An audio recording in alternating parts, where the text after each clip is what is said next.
The verdict form is in its proper order. Madam Clerk, please publish the verdict. In the Circuit Court of the Second Judicial Circuit in and for Leon County, Florida, the State of Florida versus Charles Adelson, case number 2016 CF 3036B, verdict. Count 1. We, the jury, find as follows as to count 1 of the indictment, first-degree murder. The defendant is guilty of first-degree murder. Count 2. We, the jury, find as follows as to count 2 of the indictment, conspiracy to commit first-degree murder. The defendant is guilty of conspiracy to commit first-degree murder. Count 3. We, the jury, find as follows as to count 3 of the indictment, solicitation to commit first-degree murder. The defendant is guilty of solicitation to commit first-degree murder. So say we all this 6th day of November, 2023. What if I told you that a wealthy Florida dentist orchestrated the execution of his own brother-in-law in broad daylight, then spent nearly a decade believing his words could keep him free? What if the very confidence that made him successful in his dental practice became the weapon that destroyed him? This is the story of Charlie Adelson, a man who talked like a lawyer until the moment he couldn't talk his way out anymore. Before we dive into one of the most twisted family conspiracies in recent American history, if you're fascinated by cases where privilege meets justice, where family loyalty collides with cold-blooded calculation, then you're in the right place. Hit that subscribe button and turn on notifications for Dark Trail Files, because we bring you the cases that expose the darkest corners of the human heart. Now let's begin. July 18th, 2014. Tallahassee, Florida. A brilliant summer morning that would end in blood. Dan Markel, a 41-year-old law professor at Florida State University, was living the kind of life most people only dream about. Internationally respected legal scholar, published author, devoted father to 2 young sons, a man whose articles on criminal law were cited in courts across the country, a professor whose students remember him as brilliant, demanding, and deeply passionate about justice. But behind the accolades and the professional success, Dan was trapped in something far darker than most people knew. His marriage to Wendy Adelson had collapsed in spectacular fashion. The divorce wasn't just bitter, it was a battlefield. And the weapon of choice wasn't lawyers or courtroom arguments. It was geography. Wendy wanted to move back to South Florida, back to her wealthy family in Fort Lauderdale, back to her parents, Harvey and Donna, back to her brother Charlie. Back to the world of country clubs and family dinners and the life she'd known before she married Dan.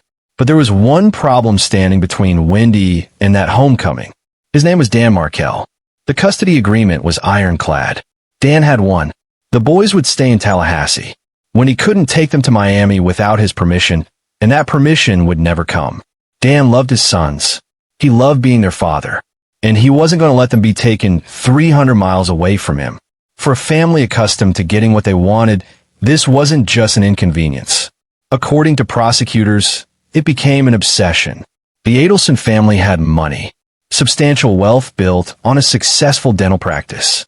They had connections throughout South Florida's professional community. They had influence. What they didn't have was patience for a man they viewed as an obstacle to their daughter's happiness, to their access to their grandchildren, to the family structure they believed was their right. Emails between family members revealed a disturbing pattern. They didn't just dislike Dan Markel. Some evidence suggested they despised him with an intensity that seemed to go beyond a typical family dispute. Donna Adelson, the family matriarch, had allegedly made it clear in multiple communications that Dan was preventing her daughter from coming home. And for Donna, that was unacceptable. In the Adelson family, when you had a problem, you found a solution. And Charlie Adelson was about to become that solution. Charlie Adelson wasn't your typical defendant. He was a successful periodontist with a thriving practice in Fort Lauderdale. He drove a Ferrari. He dated beautiful women. He lived in an upscale apartment. He enjoyed the kind of lifestyle that comes with 6-figure income and family wealth. On the surface, he had everything: success, status, freedom. But beneath the polished exterior, prosecutors would later argue, was a man willing to cross any line for his family. and more specifically for his mother. The relationship between Charlie and his mother Donna was, according to testimony and phone records presented at trial, unusually close. They spoke constantly, multiple times a day, long conversations that went beyond typical mother-son check-ins. And those conversations, investigators believed, weren't just about dental appointments and family dinners. They were about strategy, about problems, about solutions. Charlie had a girlfriend. Her name was Katherine Magbanua. She was beautiful, younger than him, and according to testimony, caught between two very different men. One was Charlie, the successful periodontist with money and stability. The other was her ex-boyfriend, Sigfrido Garcia, the father of her children, a man with a very different background and very different connections. Garcia had a friend named Luis Rivera. This chain of connections, this web of relationships that seemed almost accidental, would become the machinery of murder. Here's what prosecutors say happened. Charlie needed someone eliminated. Not just hurt, not just scared away. Eliminated. Permanently. Katherine knew people who could make that happen. She knew men who, for the right price, would drive 300 miles to commit an execution.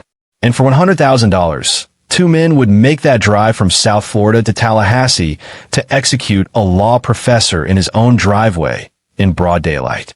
The plan was clinical. Wait for Dan to return from his morning errands. Follow him to his house. Shoot him in his garage. Leave. Drive back to Miami. Collect payment. Move on with life as if nothing had happened. But Charlie made one critical miscalculation. He thought proximity to the crime would protect him. He thought being 300 miles away when the trigger was pulled would create an unbreakable alibi. He thought the distance between himself and the gunman would be enough. He thought money could buy both murder and silence. He was wrong. Years before his arrest, Charlie Adelson sat in a courtroom, attempting to explain away suspicions that had followed him since the day Dan Markel died. Watch how he navigates questions about his alleged role. Did you have any input on the decision to change the boys' names from Markel to Adelson? Absolutely not. Do you and Donna have to protect Wendy? No. Does Wendy appreciate everything you and Donna do for her? You got to ask her. I mean, she's my sister. I love her. I try to give her my best advice I can. And if I care about her, and I give her my advice, whether she takes it or not, is up to her. She's a grown woman. Let me ask it another way. Do you feel, or isn't it true that you don't feel, that Wendy appreciates everything you and Donna do for her? My sister had no idea what I've been through in the last, God knows how many years, and what I wake up worrying, am I going to get killed? Am I going to get arrested? And she knows none of it. She's just going around her life, and I had somewhat of an innate anger towards her. Mm-hmm. You know, probably unjust because she didn't know what happened. But yeah, I was upset. And weren't you saying on the wire that she doesn't appreciate what you and Donna have done for her? I don't know if I said that she doesn't appreciate what I've done for her, because I never did anything for her. Okay, so that was my next question. What have you done for her? Nothing? Other than give her advice and care about her, be a big brother that loves her. Would you say Wendy's a little bit spoiled? In some regards, I mean, she gets a lot of help, for sure. Is she a little less savvy about how the world works than you are? I don't know. I mean, you got to ask her. Could you trust Wendy with a secret that could ruin your life? It's not a secret. It's something that would get me killed, so I didn't want to tell her. Can we agree that she obviously knew something about this crime? She found out when she came to court. I never told her anything. I'm talking about the murder of Dan Markel. She knew something, right? I mean, it's not a coincidence she went to the crime scene, is it? You're talking about the route that she took that day? I'm talking about her pulling up to the crime scene tape. She never went to the crime scene. She was going to buy a bottle of liquor that, coincidentally, the person sent her a stock the bar party buy a bottle of Bullet bourbon that she was going to pick up. She wasn't driving to a crime scene. And I think she made that clear, too. Nobody knew a murder was taking place. She pulled up to the crime scene tape, Dr. Adelson. She didn't pull up to the crime scene tape. She was driving down the street and then had to make a U-turn. It was blocked off. But she wasn't going to. She couldn't help herself. Isn't Nobody it? knew a murder was going to take place. She exposed you all to some degree by those actions, didn't she? No. Not at all. And then she threw you under the bus in her interview, didn't she? Nobody knew a murder was going to take place. She knew her husband had just been shot, and they were asking her who would want him dead, and she said your name. Are you mad about that? No, she said a lot of people's names. Well, she Not at said all. yours in the first 25 pages of a 5-hour interview. Isn't that true? I wasn't there for the interview. But you've reviewed it in preparation for your trial, haven't you? I actually don't know if I've seen her interview. There was a lot of questions of you about, didn't you do this murder with Wendy? Doesn't the state think you did this murder with Wendy? Are you familiar with your charges in this case? Yes, I'm very familiar with my All right. charges. And who are you alleged to have done this murder with? I'm alleged to have done this murder with my sister, my mom, and my dad. Would it refresh your recollection to review a copy of the indictment in this case? I'm a slow reader, but I could read it if you want. May I approach, Your Honor? Okay. And this is the official charging document in your case, Dr. Adelson. What does it say in reference to who you are alleged to have committed the murder with? This is, what day is this? 2022. Oh, they think I did a murder with Katie. Katherine Magbanua. Yes. Anybody else? Give me a minute, I'll read.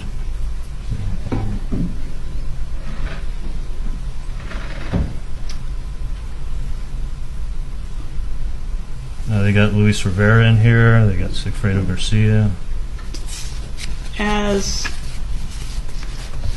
being alleged to have committed the murder with you? Did I read it too quick? Take your time.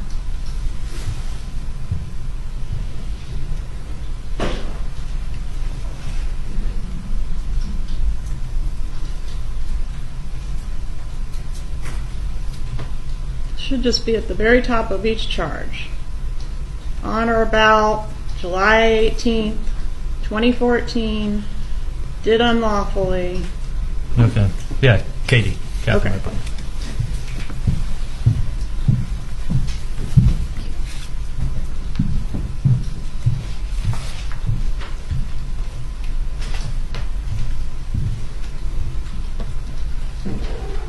Are you mad that Wendy hasn't been charged and you have? No, I'm mad that I got charged for a crime that I didn't commit. Do you have any innate anger with Wendy over that fact? No, not at all. Are you pissed that she told all that stuff to Jeff Lacoste? I don't think she said that to Jeff, but I wasn't there. How did Lacoste know about the celebration dinner? That we went out to dinner. She got sick, so she may have told someone that she threw up. And then what? He just added the part about you referring to it as a celebration? I never referred to it as a celebration dinner. I picked my sister up. I said, where do you want to go to eat? She said she wanted pizza or sushi. I said, I know a great sushi place. We went there. We didn't have reservations. We ended up sitting at the bar for an hour waiting for our table. And she had 2 drinks and got sick. She vomited on the dinner table. Or at the dinner table. Yeah, she got her to the bathroom. But yeah, she doesn't drink alcohol. So those 2 drinks, and I think on an empty stomach, I think she got really sick. But there was no celebration dinner. It was the first time that she actually really left the house since she got back from Tallahassee. She was devastated. Did you say something to her about the murder of Dan Markel right before she vomited? Absolutely not. Do you remember what you said right before she vomited? She was I think she said, I don't feel well. And I say, oh no. And then she threw up. Before that? No, I think I said, oh no. And then she threw up. Before she announced that she was going to be ill. Right. Do you remember what the conversation was? How's the food? How's your we were probably about halfway through dinner. If you look at the timetable, we weren't there long. Why did you brag to Jeffrey Lacoste about your connection to the Cuban criminal element? Never said that to Jeff Lacoste. So he's making that up?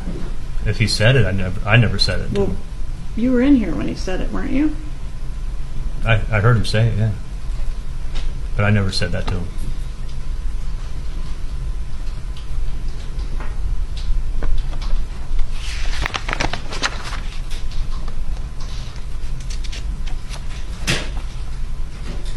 On one of these calls, and it's in the context of talking about Dave and Wendy's relationship with Dave, you tell your mom that you've already gone above and beyond for Wendy. Was that a reference to having her ex murdered? No, that's me getting tired of this Dave stuff. I mean, Dave's a great guy. I mean, everyone who meets him likes him. He's not only super successful, but he's very low-key, like T-shirts and jeans kind of guy. And he loved my sister's kids. I mean, if you listen to The Wire, the point I was making is not how successful he is. The point I was making is that my nephews farted on him, and he thought it was funny and didn't bother him. And he also has 3 young kids, the same ages as my sister's 2 young kids. They actually met in line when my sister was registering the kids for school, and they've been friends for years. So I thought it was a great opportunity for my sister to have a great guy in her life. And I was getting sick and tired of Dave calls, and The Wire started in April. My sister's birthday's in April, Dave's birthday's in April, so you got a ton of Dave chatter on this case. But believe me, I'd go crazy if I was talking about Dave like this all year long. So that's a no? You did not reference having her ex murdered? Absolutely not. When you said No. you've already gone above and beyond? No, that was me getting sick of dealing with the Dave stuff. As great as the guy as he is, I was still getting sick of it. When the $1 million offer was conceived, do you recall whose idea that was? My parents. Why was the relocation worth $1 million? Well, it was actually I was going to pay a third, so I only looked at it as that way. Why was it worth it? Mm-hmm. That's the question. Because it was going to help my sister out, and it was going to give her a good opportunity for a good job down here, and she was going to be around family, and family's important, so that's why. Isn't it true that financially you came out ahead on this deal as opposed to if you had coughed up the third of the $1 million offer? How in the world did I come up ahead? This is the craziest Financially, you paid $138,000, then you paid $2,000 a month plus the $1,000 payroll amount. You're still about over $100,000 ahead financially than if you had coughed up the $333K. No, I would have been better off paying. And first of all, I never paid for murders. This is a crazy question, but paying $3,000 a month for life is not anything anybody wants to do. I didn't say anything about paying for a murder. I said you paid $138,000, which you did. I got extorted for $330,000. There's a moment in this case that reveals everything about Charlie Adelson's psychology. It's a joke, or at least that's what he called it. When Wendy was going through her divorce, Charlie bought her television, a gift to help her start fresh. But Charlie couldn't just give her the TV. He had to add commentary. I was going to get you a hitman, he told her, but a TV was cheaper. It was a joke he repeated, multiple times, to multiple people, even to Katherine Magbanua, the woman who would later be convicted of connecting him to the actual hitman. When confronted about this joke during his trial, Charlie called it the stupidest thing I ever said in my life. He testified that it was meant to be funny, dark humor during a stressful time. But here's the question that haunted the prosecution's case. Why do you make jokes about hitmen when you're not thinking about hiring one? Innocent people don't plant seeds of ideas they never considered. They don't create verbal breadcrumbs that lead directly to the crime they're accused of committing. But guilty people? They joke. They deflect. They create a fog of words, hoping that if they talk enough, the truth will get lost in all that noise. During trial, prosecutors played portions of Charlie's testimony where he described learning about Dan Markel's death. Listen to how he recalls that moment, and ask yourself, does this sound like a man hearing devastating news for the first time? When you get to the house, you said you called Katie after your shower.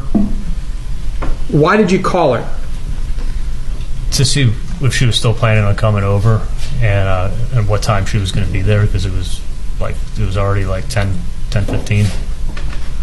And did she come to your house that night? Yeah, she said she was going to be leaving shortly, and I think I even said either text me or call me when you're on your way. Did she actually come to your house that evening? Yes, she did. Okay. Around what time did she arrive? She got there about 11 o'clock. What happened when she arrived? When she arrived to my house, she came in through the garage, entered into the kitchen from the side door like she always does, and she just looked panicked and upset. I mean, she walked straight in and gives me this big, tight hug and asked me, like, "Are you okay?" And I said, "Yeah, just a horrible day." But she looked more upset than I've ever seen her. And I'm like, "Are you okay?" And she's like, "No, I'm not." I'm like, "What's wrong?" She's like, "Just come sit down. I need to talk to you." Where did you go? We walked into the living room. And what happened when you got to the living room? We sat down on the couch, and she started to talk to me. And she said, "Listen, this is all my fault, but I had no idea anything was going to happen, but this is totally my fault. I spoke in too much detail about your family's personal problems, about your sister, Dan Markel, and the $1 million offer." What did you say? I'm like, "What are you talking about?" And she's like, "My friend killed Dan, and he wants to be paid $1/3 of $1 million." How did you react? I was like, "What did you just say?" And she's like, "My friend killed Dan, and he wants you to pay $1/3 of $1 million." What happened next? I stood up, and I started cursing it. I'm like, "What the fuck? Are you kidding me?" And she's like, "No." I'm like, Who did this? Who's your friend that did this?" And she's like, "I don't want to say. I can't say." And I said, Who was it?" And she just kept saying, "I'm not going to tell you." And I was like, was it Sigfredo? And she's like, "No, I'm not telling you." And I just walked in my bedroom and sat down on the edge of my bed. What happened when you got in the bedroom? She came into the bedroom, followed after me. She sat down next to me. She started telling me, like, "I'm so sorry. This is all my fault, but I didn't know any of this was going to happen." And I'm like, "Katie, I'm not going to be part of this shit. Like, I'm not going to be part of paying for a murder. This is insane." July 18th, 2014, the day Dan Markel died. The morning started ordinarily enough for Dan. He went to the gym. He ran errands. He was looking forward to the weekend with his sons. He had no idea that two men had followed him from the gym. No idea that they were waiting. At approximately 11:20 in the morning, Dan pulled into his garage. Before he could even get out of his car, a man approached. Shots rang out. Dan was hit in the head.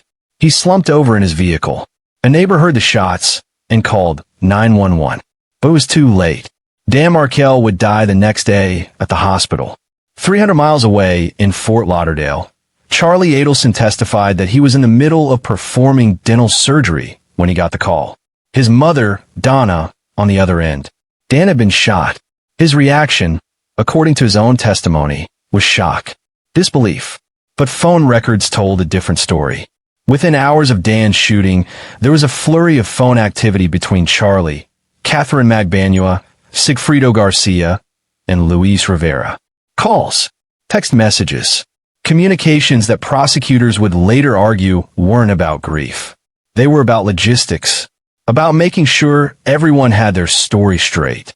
But Charlie had a different explanation. He called it extortion. According to Charlie's testimony at trial, Katherine came to him the night of the murder with a terrifying proposition. The people who killed Dan Markel wanted money, $100,000 immediately, and then monthly payments of $3,000. If he didn't pay, Charlie testified, he would be next. So he paid. Not because he was guilty, he insisted, but because he was scared. It's a clever defense. Yes, I gave her money. Yes, it happened right after the murder. But I'm not a killer. I'm a victim. The prosecution had a different interpretation. They argued that the money wasn't extortion. It was payment for services rendered. And the monthly installments? Those weren't to keep Charlie safe. They were to keep Katherine quiet. The jury heard a crucial phone call between Charlie and Katherine, recorded years after the murder. The words they chose, the way they spoke to each other, These details would become critical pieces of the puzzle. Listen to the familiarity, the coded language, and decide for yourself what you hear. You may continue with publishing the next call. Thank you, Judge. The next call is BB.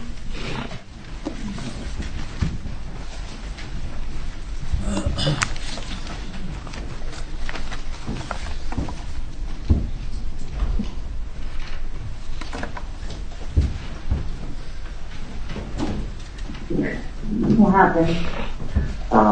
Somebody called my dad's office today looking for him, saying that they dropped off some paperwork to him last week, and there was a phone number on there, and actually the person was Erica, and then Erica called my mom up because she's like, normally I wouldn't call you up, but I got a strange phone call. Where's the phone number that they're calling from, though? I can ask Erica, but Erica said, "Yeah, my name is Sandy. Called the office this morning saying that I left some paperwork with Dr. Adelson last week, and I left a number on there, and he needs to call me at that number." No, somebody's like fucking pulling your bones and shit. Well, this is the third. Call the number. Call the number. They don't fucking call on my fucking phone. There's someone who wants to be called back. Let's put it that way. Do you still have the number? Yeah, well, obviously that number, nobody picks me up. Well, That's not a working number. It's like a Gmail number. nobody's calling away. I'm just asking you to find out who the fuck it is. It's like, Yeah. get that number that's off of the thing, off of the number, off of the freaking, caller ID. At the office? Yeah, obviously. But this is like a fucking bullshit game. Well, they're not coming out on foot. They're not writing letters, and they're not calling the office because they have nothing better to do. Well, I don't know what to tell you because I called that number myself. Okay. Well, let's call that number again and find out what the fuck's going on. And nobody picks up. And you just try another number and left a message. Okay. Well, I'm trying to get whoever's threatening your family and helping you guys out. And trying to help you guys out, but it's like if they don't pick up, then what the fuck? It's like it's a fucking joke. I understand that they fucking called this morning and they're waiting for the phone call. That's what I'm telling you. And since it's 3 times, Number or whatever that is that's calling you or your the family, 305, whatever it is. 6570. You have the number. Exactly. That number is obviously it's like a non-working number. Okay, can you find out? Okay, and it's like what I don't know how to understand. It's either somebody's pulling your bone, somebody is just harassing you, or somebody's trying to get something out of you. Okay. Find out who the fuck it is, because the other phone call is going to be the FBI. I'm telling you. Well, I'm telling you, and then when they do catch the person, they're going to be asking you lots of questions about who Katie is. We already spoke about this. It's like not even like a fucking joke anymore, because obviously it's like somebody's fucking harassing you guys, or somebody's harassing and using my name. And it's like, Okay, I don't know. make it through. Find out who the fuck it is. That's all I'm asking. No, I'm gonna go straight on my fucking cell phone because it's fucking bullshit. It's fucking somebody trying to fucking pinpoint some bullshit. Like it's getting aggravating. Yeah, it is. All I'm saying is find out who the fuck it is and tell them to stop playing their games.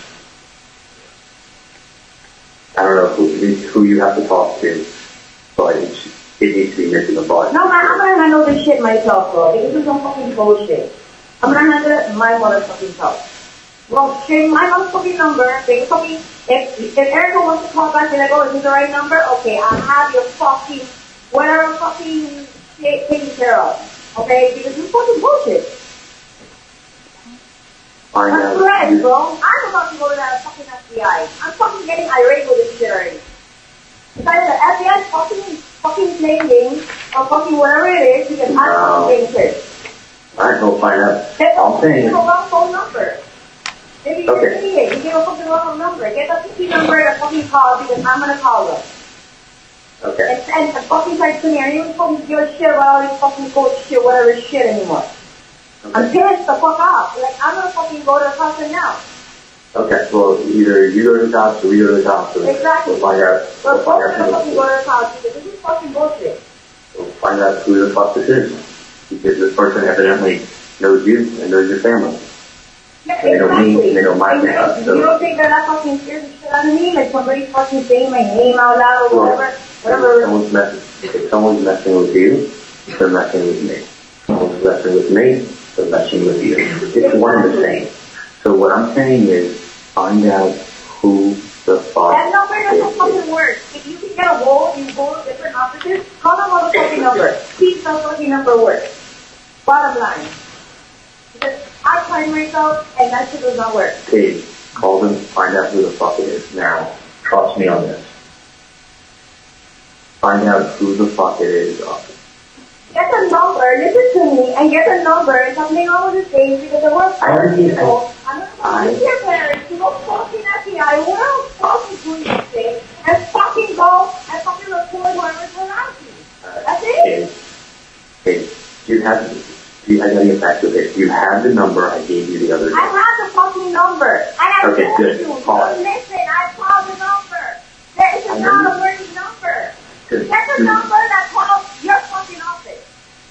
Listen to me for once. I will. You're gonna call Say Eric. fucking A, bro. I'm gonna fucking fuck up whoever the fuck is fucking with me. I'm going to call my mom and have my mom call Get the your fucking office. number. Because some Which number? fucking parents, that number's been called and that's not a working number. It's either somebody's playing you, somebody's having into some shit, and somebody's just trying to fucking aggravate somebody. Okay, let me I'm repeat this to you. Do you want me to have Erica go on the caller ID and look to see what number that was that It's a called? fucking number. Obviously, you're calling from somewhere else, and it's not the same number that you say. How about you call and find that out? Okay, do me a favor. Try that number I gave you the other day, and I'm going to call my mom and tell her to call Erica and ask her to look it up on the caller ID. Okay? But call them. Whatever it is.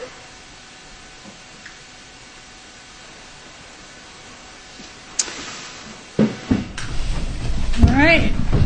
Tension's rising a little bit. A little bit.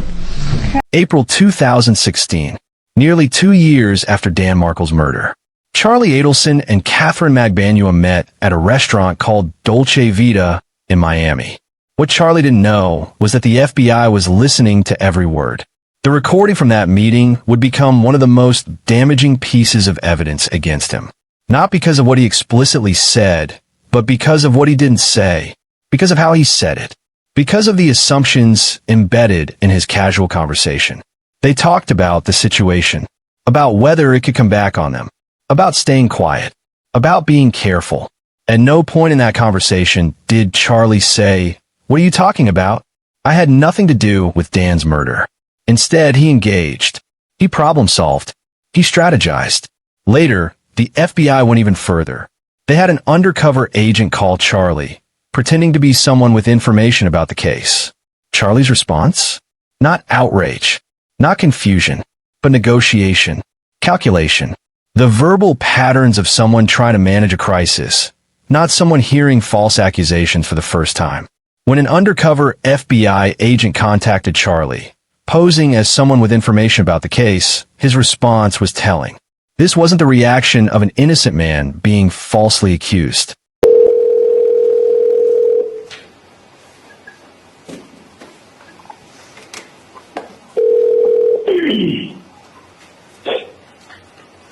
Hello? Hola, diga. Hello, diga. Who is this? Who's this? Someone's been calling my family and trying to figure out who this is.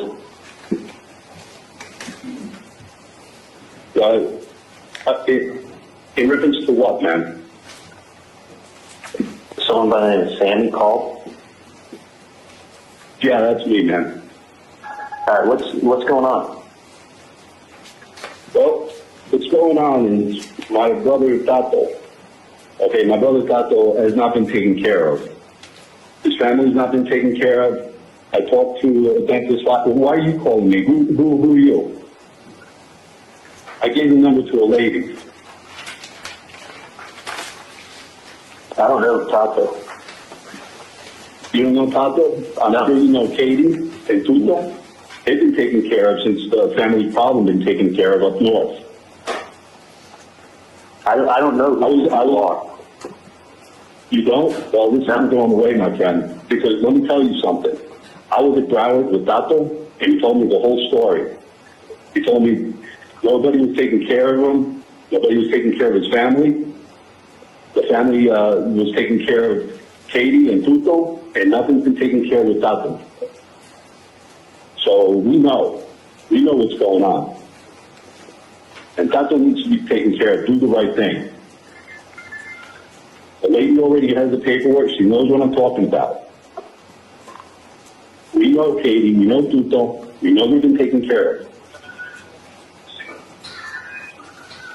All right, let me look at No more f***ing around, man. No more f***ing around. This ain't going away. You guys need to do the right thing for Tato. That's my brother, man. That's my brother, and he needs to be taken care of. His family needs to be taken care of, just like Katie and Tuto have been taken care of. I've never met these people, but let me call you back, okay? That's bullshit, man. You know exactly what I'm talking about. You know this lady. I don't know your relationship with this lady, but we know what the f*** is going on. This ain't going away. Take care of Tato just like you take care of Katie and Tuto, man. October 2023. Almost a decade after Dan Markel's murder, Charlie Adelson finally sat in a courtroom, facing the charges that had followed him like a shadow for 9 years. The trial was a media spectacle. Every seat filled. Cameras everywhere. Court TV broadcasting every moment. True crime enthusiasts following every development online. And at the center of it all, Charlie Adelson, wearing expensive suits and an expression that oscillated between confidence and something that looked almost like disbelief. The prosecution built their case brick by brick. Phone records showing communication between Charlie and the convicted killers on the day of the murder and in the days that followed. Financial records showing large cash payments to Katherine Magbanua, starting almost immediately after Dan's death and continuing for years. Bank withdrawals that matched the exact amounts Katherine deposited. A paper trail that was damning in its precision.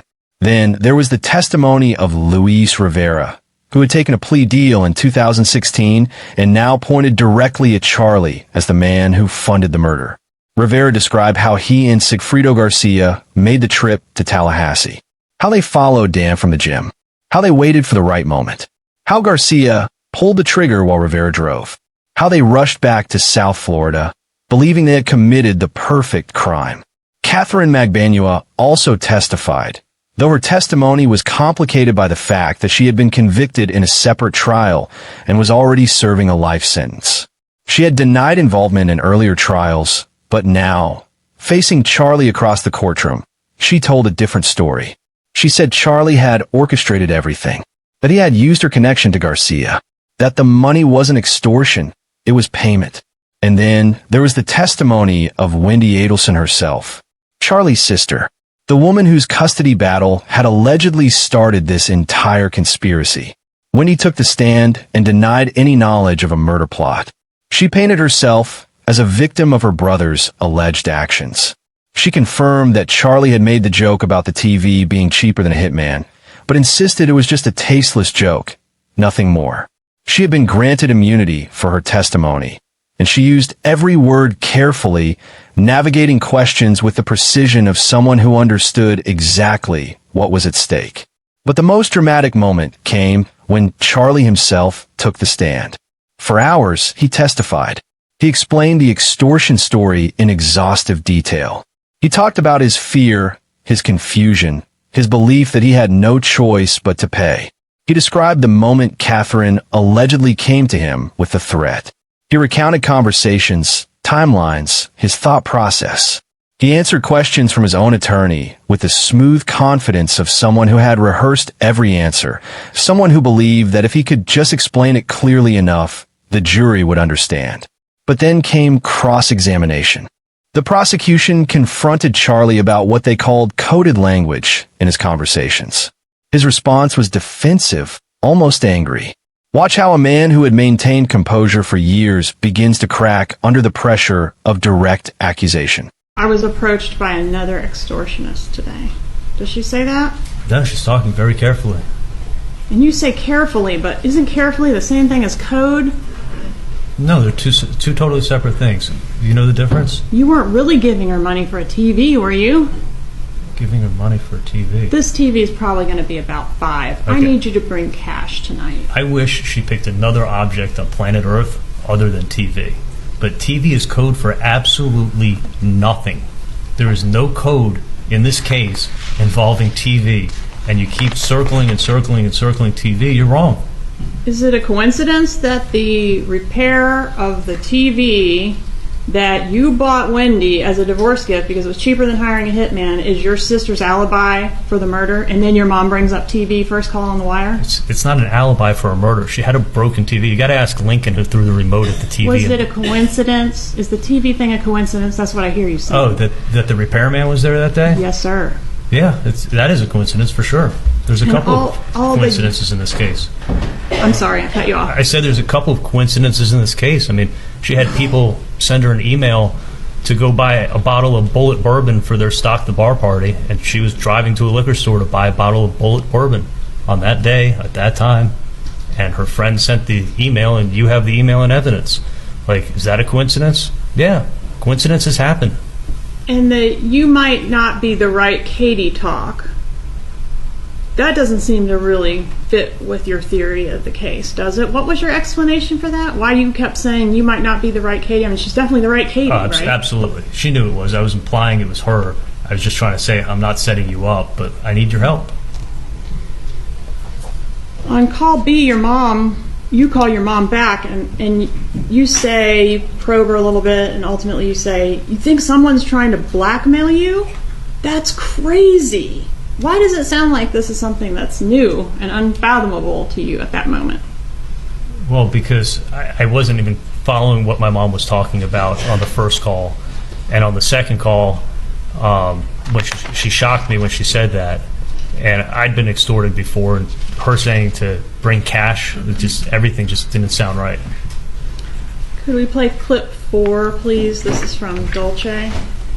What, sorry, from what? Clip 4 from Dolce. Okay.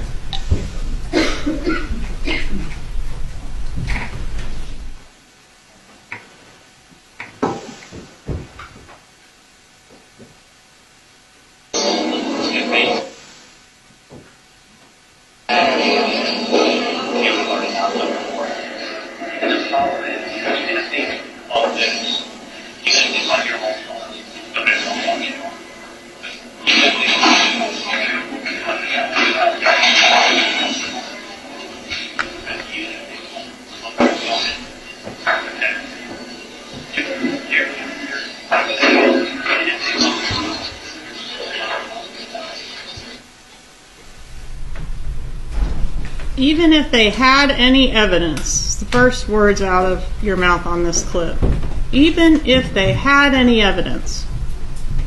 No. Strike.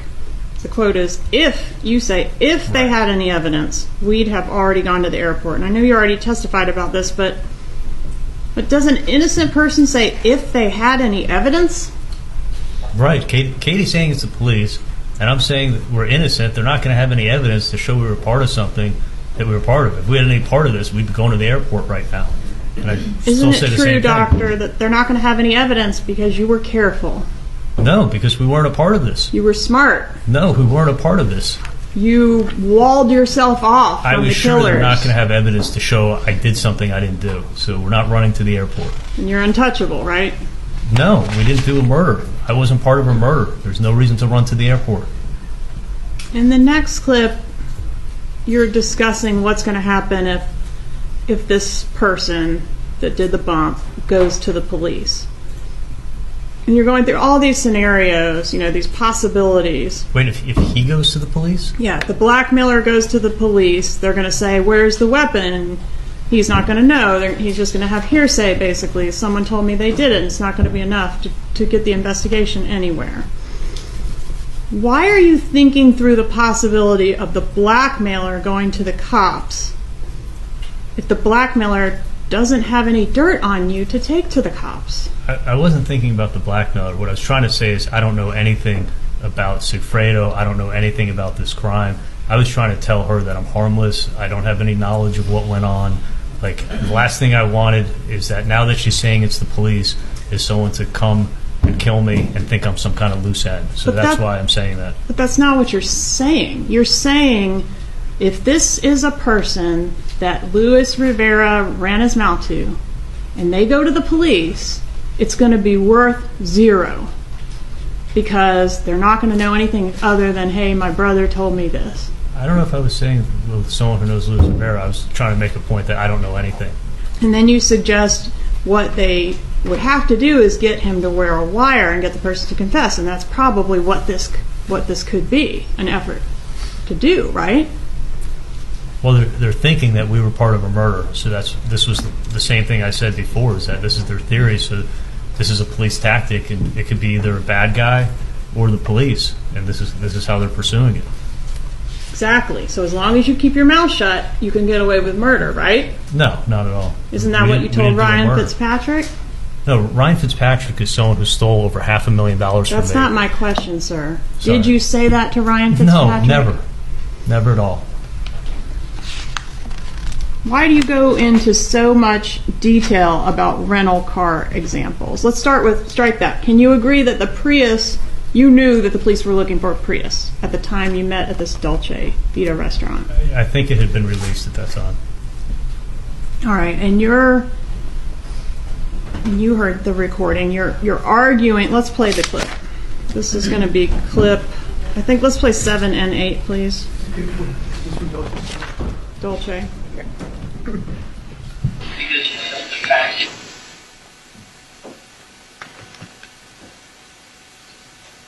Because the fact is, like, even if, let's say, you just got my car, and then I go ahead and I get in line, and I go, and you're dating in the car, I go, yeah, Katie was in my car, and he got out, and she did this horrible crime. Okay, if they come and they get the DNA in the car, they go, yep, Katie was in my car. No, Katie sat in the car for 2 minutes, got out of the AC, and then got out of the car. Katie has nothing to do with you guys and broken me.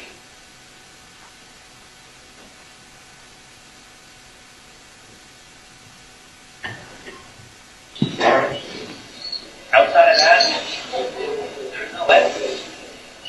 Okay? If you have a car and you can link this person to renting that car that you drive, okay.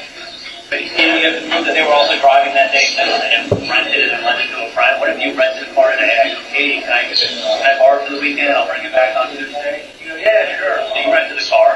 You've been in that car. I drive into fucking Orlando. I rob McDonald's in Orlando. I come back and I go, here's the keys, Katie. And you go, okay, thanks. And if you rented it, well, what if you were fucking out all weekend and you didn't even know I took your car? I did something and I brought it back. Okay. My point is, I don't have any knowledge of what went on. Evidently, this person is either pretending to or does. I don't want someone paying business.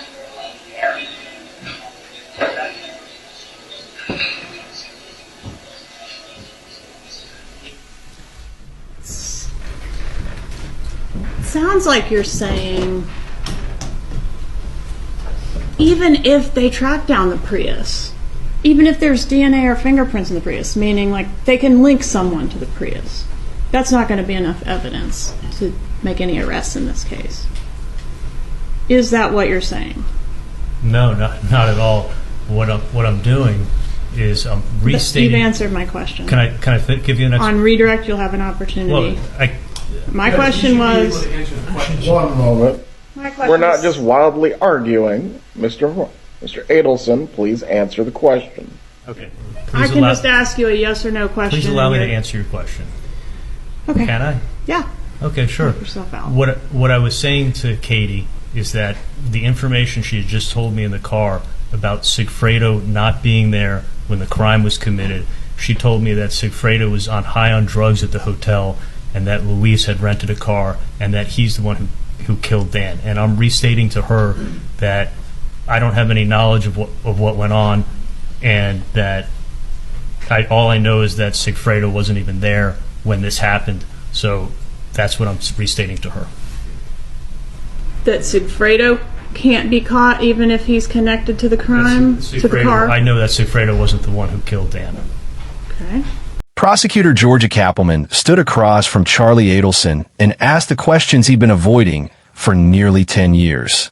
Why didn't you go to the police if you were being extorted? Why did you continue paying Katherine for years after the initial threat? Why did your mother also start making payments? Why did you never once, in any recorded conversation, express outrage at being falsely accused? And Charlie had answers. He always had answers. That's who he was. A man who believed that if he could just explain it the right way, if he could just find the right words, everything would make sense. But this time, the words weren't enough. The jury saw through the explanations. They saw the patterns. They saw a man who talked and talked and talked, but never once sounded like someone telling the truth. In her closing arguments, the prosecutor dismantled Charlie's defense piece by piece. This was the moment the entire case came together, when years of investigation and testimony crystallized into a narrative the jury could no longer ignore. In jury selection, we talked about the burden of proof and how it was my burden to prove this case to you beyond a reasonable doubt through evidence. And generally speaking, the defense's job is to poke holes in the evidence and argue that it falls short of meeting that high burden. And we also learned at jury selection that the defense does not have to prove anything. But sometimes if the law enforcement investigation is so thorough and so compelling that there's really no way to poke holes in the evidence, he has to basically admit his own words, his own text messages. That stuff is undeniable, right? And those things prove that he was in cahoots with Katherine Magbanua in 2013, through the murder in 2014, and all the way up until her arrest in October of 2016. He knows he can't deny that he paid the killers because of this bizarre practice he had of stapling his money. So sometimes when a defendant can't attack the facts or the law, they instead try to explain it away by saying, you can't trust what you're seeing. It's not what it appears to be. It's actually something else entirely. Often, as in this case, the individual explanation, so when you zoom in on one piece of evidence with its attached explanation, can be like, maybe. But when you zoom out and you add all these things together, this explanation, and this explanation, and this explanation, this coincidence, and this coincidence, and this coincidence, it starts making less and less sense. It starts being less and less reasonable. And when you zoom out from the defense's theory, it's really unreasonable, right? Because to find it reasonable, you have to buy a lot of things that he's selling. The most obvious of which is that because Sigfredo Garcia hated him, he and Rivera traveled to Tallahassee twice to kill someone he hated in hopes that he would give them money for it on the back end. Please think about that. To hit this defendant where it hurts, these two dudes with no connection at all to Dan Markel and without two nickels to rub together, rented a car and paid for gas to come to Tallahassee and stay in a hotel twice in order to kill someone that this defendant hated. To harm him. And for what? To maybe get money. Maybe he just turns him in for murder. Why not just kill and rob him if what you're after is money and there's no hired hit? Why not just kill and rob him if your motive is, we hate him? Then the bad guys don't even have any contact with him, according to his own story. They didn't threaten him, they did not beat him into submission. Instead, they sent his own girlfriend to extort him on their behalf. And without any actual contact from the bad guys, the defendant just opened up his safe and handed over his beloved money that he had saved his entire life since he was a child. He just handed it over. Take it all. And when that amount wasn't sufficient, these stone-cold murdering gangsters let the defendant go on a payment plan to give him the rest of the money. They let Katherine Magbanua skim off the top each month. And never, over the next 2 years that he was being extorted monthly, these gangsters, remember that money doesn't go to the principal, that $3,000 a month. They never show up to demand the remaining $195,000 that this defendant has agreed to pay them. Then, you also need to find reasonable that over the 2 years of this supposed extortion layaway plan, that the defendant continued to do what? Send these kissy faces and love texts to Katherine Magbanua. He's sending these messages to a woman who got him into this mess, and he says he didn't suspect she was involved. What? What do we know about this man? He didn't suspect she was involved. She's taking the money. He's never even heard from the bad guys. He didn't see it that way, that she got him into this mess. They grew closer after she began extorting him for $3,000 a month. Meanwhile, the defendant and Katherine Magbanua break up. She continues to maintain her direct and indirect contact with Sigfredo Garcia, the man who's extorting him, the man who murdered his former brother-in-law in cold blood. But he sees her as a friend.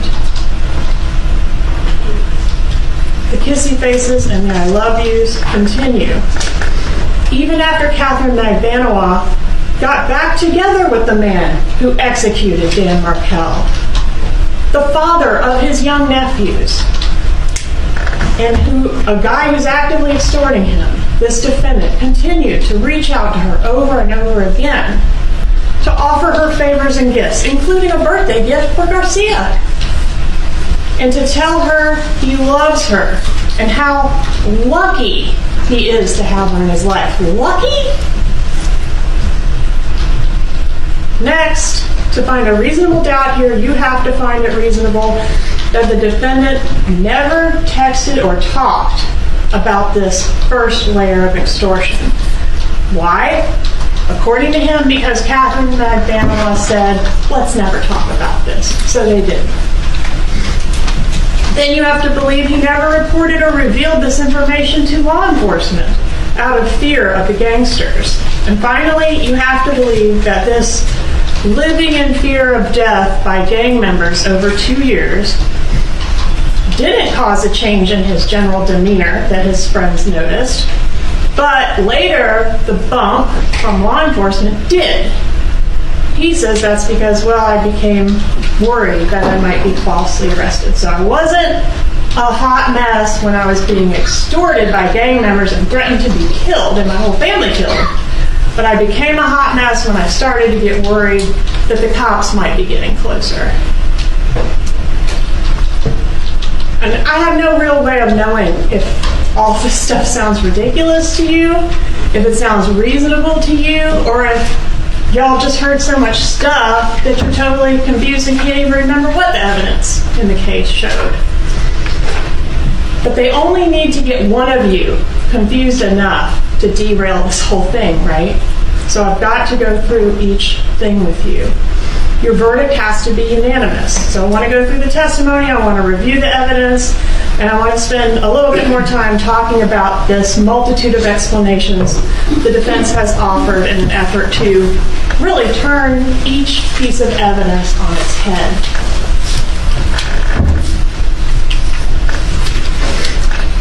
This is Dan Markel. He is the victim in this case. A brilliant lawyer, a funny guy, a son, a colleague, a brother, a mentor, and a friend. But most of all, a father. A dedicated and loving father whose downfall was brought about by the fact that his number one priority was maximizing his access to those two little boys in the wake of a bitter divorce from their mother. And despite the defense's efforts to characterize their client as the real victim here, Dan Markel remains the only victim in this case. The only thing he was guilty of is fighting like hell for those kids. And he lost. He didn't lose in court, but he lost. This is what he looked like before this defendant hired a hitman to kill him.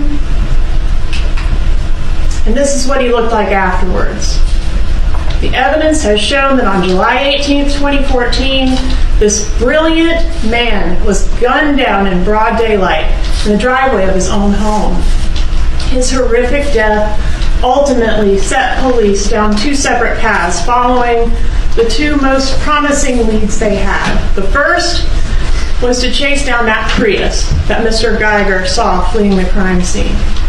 And we'll examine those efforts in detail. The second path was to ask, as we would in any murder investigation, who might want to have done this?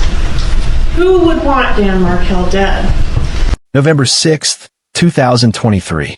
After just 3 hours of deliberation, the jury returned with a verdict. Guilty, first-degree murder. Guilty, conspiracy to commit first-degree murder. Guilty, solicitation to commit first-degree murder. This is the moment Charlie Adelson's world collapsed. Watch his face. Watch how certainty drains away in real time. This is what the end of a decade-long performance looks like. The verdict form is in its proper order. Madam Clerk, please publish the verdict. In the Circuit Court of the Second Judicial Circuit in and for Leon County, Florida, the State of Florida versus Charles Adelson, case number 2016 CF 3036B, verdict. Count 1. We, the jury, find as follows as to count 1 of the indictment, first-degree murder. The defendant is guilty of first-degree murder. Count 2. We, the jury, find as follows as to count 2 of the indictment, conspiracy to commit first-degree murder. The defendant is guilty of conspiracy to commit first-degree murder. Count 3. We, the jury, find as follows as to count 3 of the indictment, solicitation to commit first-degree murder. The defendant is guilty of solicitation to commit first-degree murder. So say we all this 6th day of November, 2023. The man who had talked his way through life, who had believed his words could construct any reality he needed, sat in silence as those 3 words were repeated. Guilty, guilty, guilty. There was no outburst, no dramatic reaction, just a kind of deflation, as if the performance had finally exhausted him. 1 week after Charlie's conviction, something extraordinary happened. His mother, Donna Adelson, was arrested at Miami International Airport. She had a one-way ticket to Vietnam, a country with no extradition treaty with the United States. Think about what this means.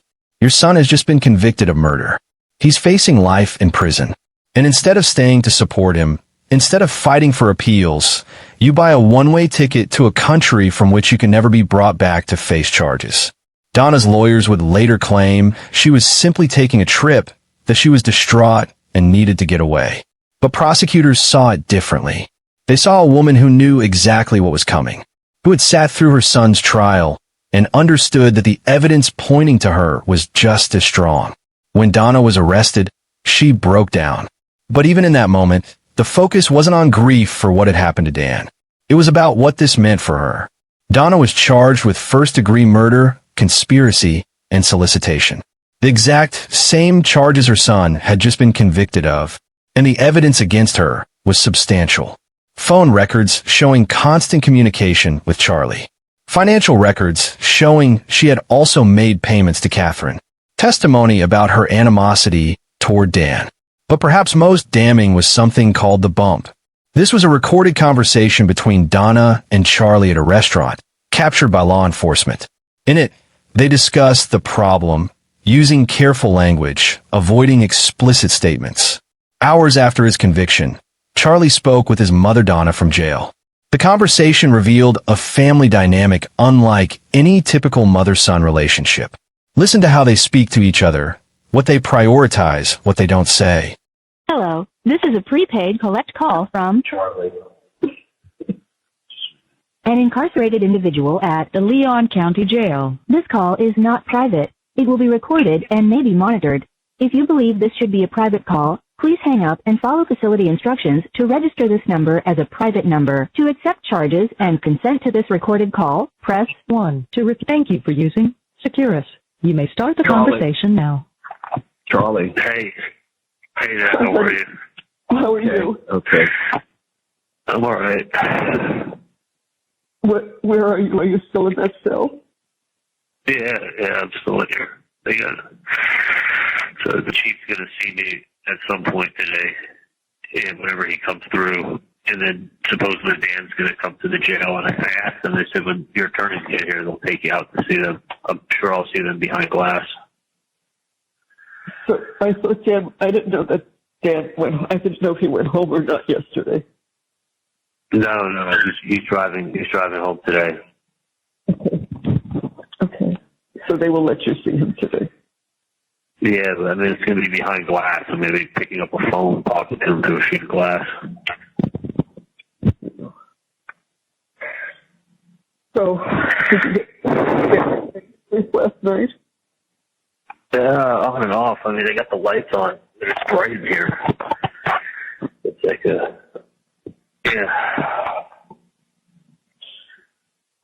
I just wanted to call and say hi. I don't even know why.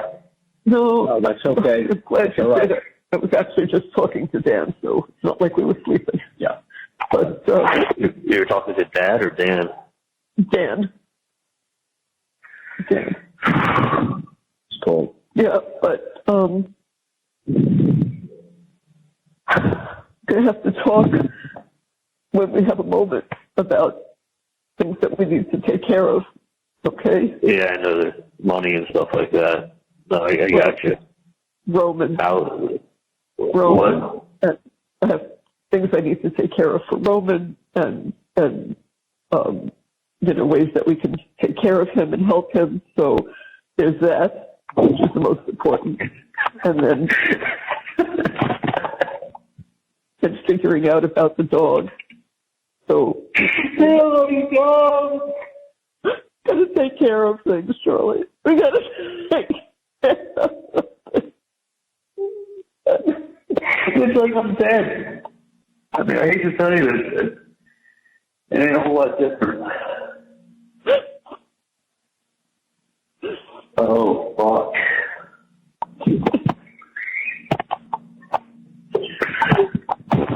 I know. Please, I know.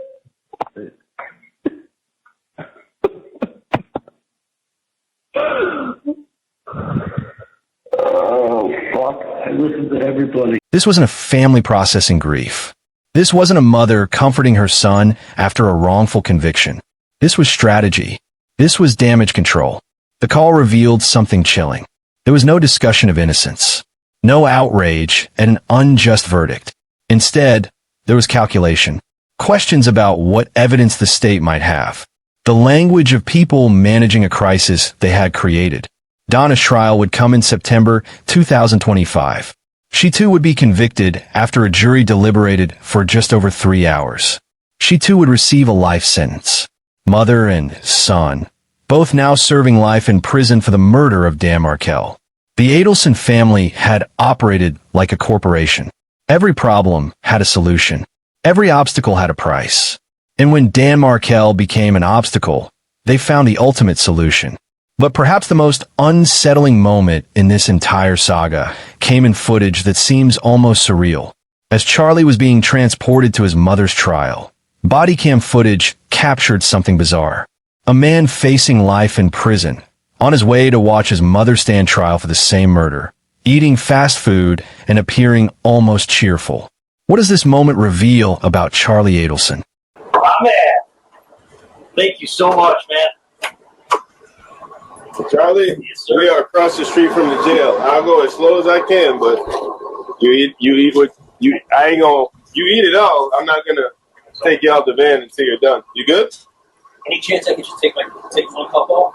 If you want that, I'll take the fly and eat. Stand up. Sit down. Sit down. Which hand? Sit down. I can take my shirt off too. We'll get there. It's just hot as fuck. Thank you so much, man. You're the best. Little fist bump. And he's got his Wendy's. He's about to try down. So see, here's this, like, it's a small checkered print. In the photo that Joel had, the jacket, he didn't have his arms through the sleeves. He just had it over him, like going through security at airport. Or going through... Yeah, that's right.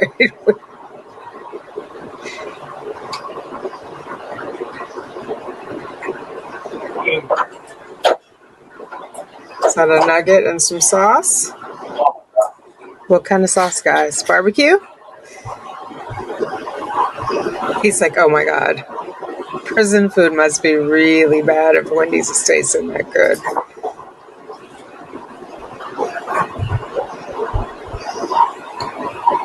Or maybe he just hasn't eaten in a while because of the day of travel.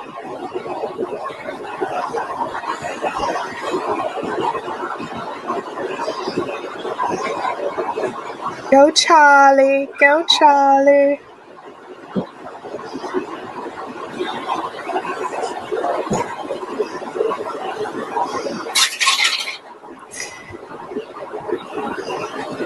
And like fountain soda. Do you think they get fountain soda in jail or it's out of a can? Because me, I'm a... There he sits in a transport van, handcuffed, on his way to watch his mother stand trial for the murder he was convicted of orchestrating. And he's eating Wendy's. Not just eating it, but appearing genuinely pleased about it. Is it relief? Detachment? A psychological break from reality? Or is it something darker? Something that speaks to a fundamental inability to process the gravity of what has happened? We don't have answers. We just have the image. A man whose entire world has collapsed, enjoying a cheeseburger. December 12th, 2023. Charlie Adelson stood before a judge for sentencing.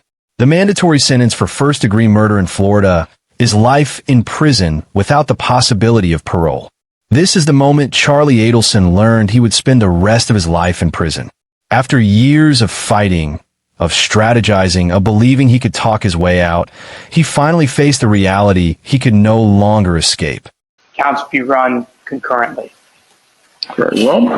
Mr. Adelson, I'm going to give you the opportunity to make a statement if you wish. You do not have to speak. However, this is your opportunity if you choose to do so. I do. You may stand. Same. I would just like to say that I maintain my innocence. Very well. Please rise. I am now going to pronounce the sentence. With the jury having found you guilty of all three counts that you were charged with in your indictment of first-degree murder, conspiracy to commit first-degree murder, and solicitation to commit first-degree murder, I am going to adjudicate you guilty of all three at this time, and you are going to be sentenced as follows. As to count one, the first-degree murder count pursuant to section 782.04 and 775.082 Florida statutes, you are sentenced to life imprisonment without the possibility of release or parole. As to count 2, you are going to be sentenced consecutively to 30 years in the Department of Corrections for conspiracy to commit first-degree murder. As to count 3, you are going to be sentenced to 30 years in the Department of Corrections consecutively for solicitation to commit first-degree murder. The credit for time served that applies in this matter is how much? 597. 597 days will be applied as credit for time served in this case. If the clerk could please read all fees and costs that would apply as well. $2,100 as a fine pursuant to Florida Statute 775.083, $105 as a 5% surcharge required by Florida Statute 938.04, $20 as a court cost pursuant to Florida Statute 938.06, Crime Stopper Trust Fund, $3 as a court cost pursuant to Florida Statute 938.01, subsection 1, Criminal Justice Trust Fund, $50 pursuant to Florida Statute 938.03, Crimes Compensation Trust Fund, $225 pursuant to Florida Statute 938.05, Local Government Criminal Justice Trust Fund, $2 as a court cost pursuant to Florida Statute 938.15, County Criminal Justice Education, County Code 7-26, $50 as a court cost pursuant to Florida Statute 775.083, subsection 2, County Crime Prevention, $3 as a court cost pursuant to Florida Statute 938.19, King Florida Assessment, Mayor County Florida Code 7-28, $65 as a court cost pursuant to Florida Statute 939.185, County Additional Court Cost, County Code 7-24, with a total of $2,623. Mr. Rauschbaum, is there any lawful objection for you to raise to the assessment as announced by the clerk? No, Your Honor. Those amounts will be assessed at this time. Ms. Kappelman, I will reserve 90 days of jurisdiction to address the cost of prosecution in this case. By statute, the state is entitled to the 100, but this is in excess of the 100 is what you're referring to. Yes, Your Honor. Very well. 30 days to appeal both your conviction and now your sentence. Mr. Adelson, you are going to be fingerprinted today, and from here you are going to be sent to the Department of Corrections to begin serving your sentence.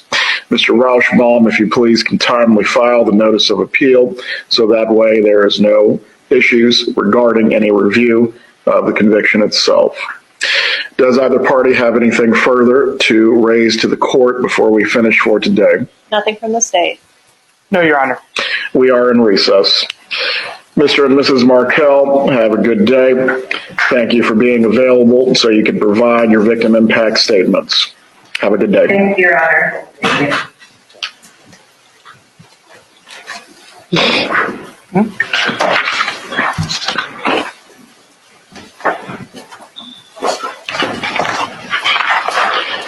Cheyenne, you can take this. This is the pre-sentence investigation information.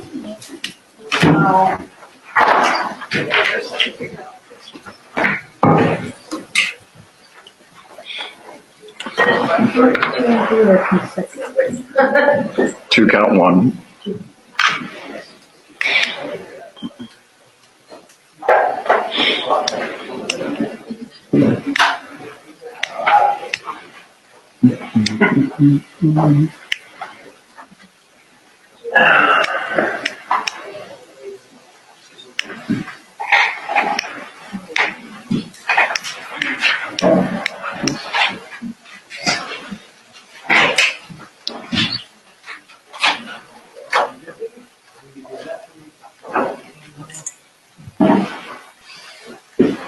The man who had spent nearly a decade believing in his own invincibility finally had to confront the truth. The performance was over. The words had run out. The confidence that had defined him was gone.